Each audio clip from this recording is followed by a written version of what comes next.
Nous passons à notre cinquième affermissement, l'intelligence. Comprendre et orienter son intelligence pour mieux bâtir.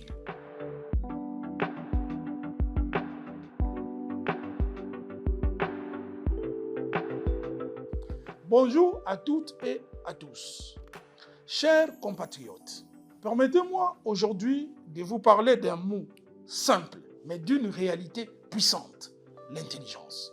L'intelligence, ce n'est pas seulement l'accumulation des diplômes. Ce n'est pas une question de quotient intellectuel, ni même de grandes théories philosophiques. L'intelligence, c'est d'abord le bon sens. C'est cette faculté naturelle que nous portons tous en nous, dès la naissance, bien que dans des proportions différentes. Elle nous permet d'apprendre, de comprendre, de saisir le sens profond des choses. Elle nous rend capables d'agir, de créer, de transformer le monde autour de nous. Grâce à l'apprentissage, cette capacité se développe. C'est pourquoi les sociétés ont structuré l'éducation en étapes.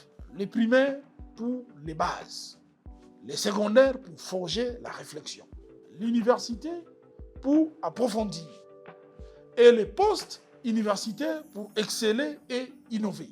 Mais aujourd'hui, j'aimerais aller plus loin.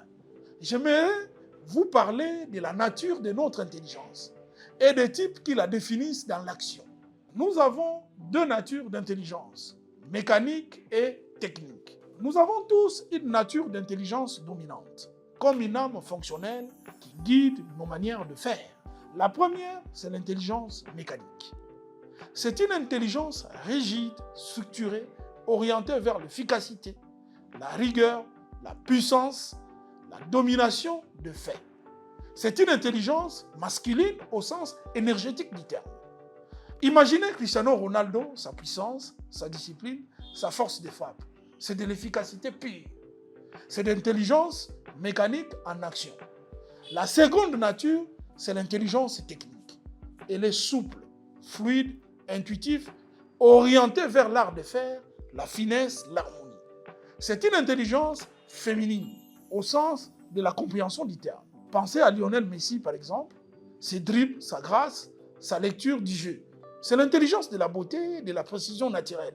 Dans nos métiers, dans nos équipes, ces deux intelligences coexistent. En architecture, par exemple, certains conçoivent des structures rationnelles cartésiennes. Ce sont les mécaniques. D'autres imaginent des formes audacieuses, innovantes, assez complexes. C'est de l'intelligence technique. Ni l'une ni l'autre est supérieure. Ce sont des expressions différentes du génie humain. Merci pour votre attention et votre présence précieuse pour faire grandir notre communauté et porter ces messages encore plus loin. Je vous invite à nous suivre sur nos réseaux sociaux.